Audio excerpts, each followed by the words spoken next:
कुंडलिनी जड़ और चेतन को परस्पर बांधे रहने वाली सूत्र श्रृंखला है। प्रकारांतर से ये प्राण प्रवाह है जो व्यष्टि और समष्टि की सभी हलचलों का संचालन करती है।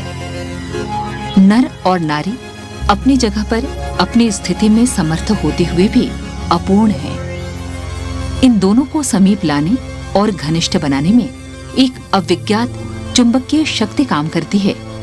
इसे कुंडलिनी की एक चिनगारी कह सकते हैं। प्रकृति और पुरुष को घनिष्ठ बनाकर उनसे सृष्टि संचार की विभिन्न हलचलों का सरंजाम खड़ा करा लेना इसी ब्रह्मांड व्यापी कुंडलिनी का काम है। व्यक्ति सत्ता में भी काया और चेतना की घनिष्ठता बनाए रखना, शरीर में लिप्सा, मन में ललक और अंतःकरण में भावनाएं उभारना इसी कुंडलिनी महाशक्ति का काम है। जीव की समस्त हलचलें आकांक्षा, विचारणा और सक्रियता के रूप में सामने आती हैं। इनका सृजन उत्पादन कुंडलिनी ही करती है। अन्यथा जड़ पंच तत्वों में पुलकन कहां, निर्लिप्त आत्मा में उद्विग्न आतुरता कैसी।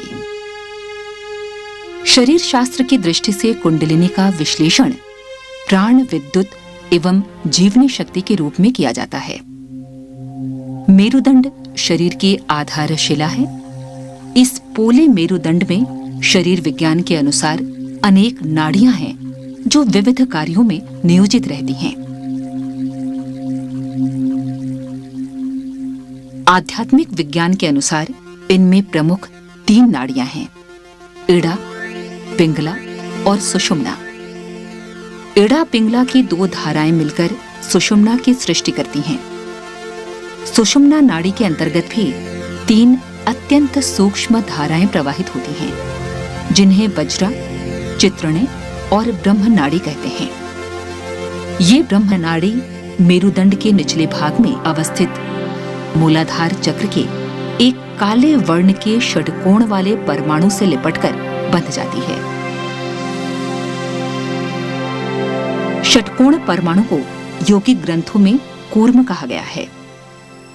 कूर्म में ब्रह्मनाड़ी के गुंथन को आध्यात्मिक भाषा में कुंडलिनी कहते हैं।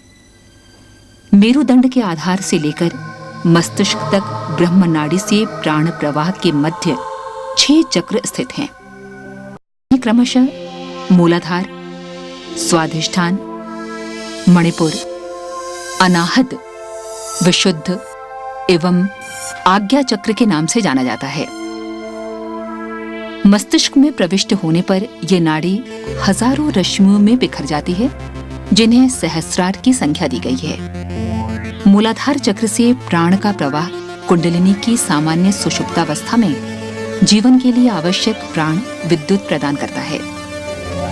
साधना द्वारा इसका ऊर्ध्वगमन होता है। इसे कुंडलिनी जागरण कहते हैं।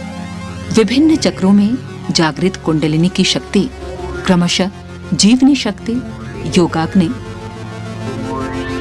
अंतः ऊर्जा, ब्रह्म ज्योति के रूप में क्रमिक विकास का परिचय देती है एवं साधक को आत्म साक्षात्कार के मार्ग में उच्च शिखर तक पहुंचाती है। कुंडलिनी जागरण की कई साधनाएं हैं। सर्वाधिक प्रभावशाली रूप में विभिन्न योग मुद्राओं और प्राणायाम के साथ मूलाधार चक्र में गायत्री की देवता सविता अर्थात प्रातःकालीन उदीयमान सूर्य के तेज का ध्यान किया जा सकता है।